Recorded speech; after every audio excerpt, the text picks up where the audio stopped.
জাতীয় ত্রয়োদশ সংসদ নির্বাচনের মধ্য দিয়ে একদল নতুন জনপ্রতিনিধির উপর দেশ পরিচালনার গুরুদায়িত্ব অর্পিত হলো। জনপ্রতিনিধির উদ্দেশ্যে আপনার বিশেষ বার্তা কি হবে?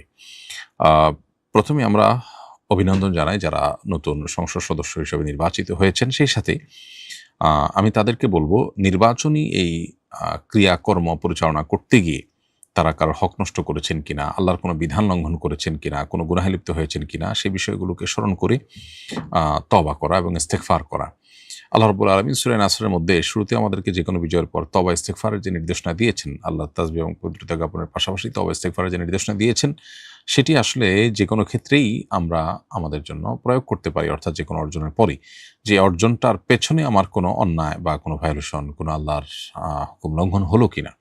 বিশেষ করে নির্বাচনী এই প্রক্রিয়া, যেটা গণতান্ত্রিক এই ত্রুটিপূর্ণ বিধি ব্যবস্থার মধ্য দিয়ে যেটি অনুষ্ঠিত হয়ে থাকে, তার ভেতরে বহু ত্রুটি থাকে। রাস্তা বন্ধ করে মানুষের হক নষ্ট করা, মানুষের দেয়াল লিখন, তারপরে যে আপনার নির্বাচন চলাকালীন সময় অবৈধ টাকা পয়সার লেনদেন, বা আপনার আরও যতভাবে অন্যায় বা গুনাহ হতে পারে, আল্লাহর নাফরমানি কাজ হতে পারে, সেগুলোর জন্য তাদেরকে আমরা বলবো আল্লাহর কাছে ইস্তেগফার করার জন্য, এবং যে সুযোগ তারা পেয়েছেন এই সুযোগের সর্বোচ্চ সদ্ব্যবহার যেন তারা করেন।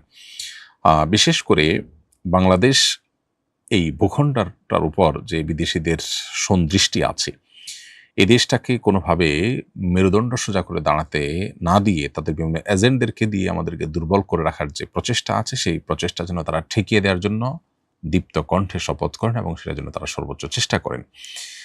এটি থাকবে আমার তাদের প্রতি উদাত্ত আহ্বান। বাংলাদেশের মতো এরকম একটি দেশ, অর্থনৈতিকভাবে নানা দিক থেকে আমরা পিছিয়ে আছি। আমরা যদি ভিনদেশীদের আরোপিত এবং চাপিয়ে দেওয়া বিভিন্ন কালচার, তাদের বিভিন্ন এজেন্ডা, এগুলোকে আমরা যদি উপেক্ষা করে আমরা যদি নিজের পায়ে নিজে দাঁড়াতে পারি, আমাদের সর্বোচ্চ শক্তি ব্যবহার করতে পারি, অপশাসন দূর করতে পারি, দুর্নীতি দূর করতে পারি, আইনের শাসন প্রতিষ্ঠা করতে পারি, এবং এদেশের সংখ্যাগরিষ্ঠ মানুষের চিন্তা, দর্শন, বিশ্বাসের প্রতি আমরা শ্রদ্ধাশীল থাকতে পারি, তাহলে এই দেশটি খুব অল্প সময়ের মধ্যে পৃথিবীর অনেক দেশকে ছাড়িয়ে যাওয়া সম্ভব।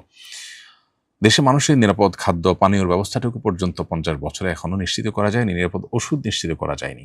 অতএব সেই বিষয়টার প্রতি বিশেষভাবে দৃষ্টি দেওয়া দরকার। খুবই সীমিত সংখ্যক সংখ্যাগরিষ্ঠ মানুষের চিন্তার বিপরীতে যারা চিন্তা এবং আদর্শ লালন করেন, তারা তাদের সে চিন্তা আদর্শকে রাষ্ট্রযন্ত্রের মধ্য দিয়ে সমাজে পুশ করবার একটা আপনার অপচেষ্টায় দীর্ঘদিন থেকে লিপ্ত। অতএব এই সমস্ত জায়গাগুলোতে তারা বিশেষভাবে যেন নজর দেন, এবং তারা যেন দেশ, মুসলিম উম্মাহ এবং দেশের মানুষের সার্বিক কল্যাণের প্রতি মনোযোগী হন। সেজন্য আমরা তাদেরকে উদাত্ত আহ্বান রাখি, এবং আমরা আশা করব যে এই সুযোগটা তারা সদ্ব্যবহার করবেন। বাংলাদেশের মানুষের প্রত্যাশা অনেক বেশি কিছু না, তারা অল্প কিছু চায়।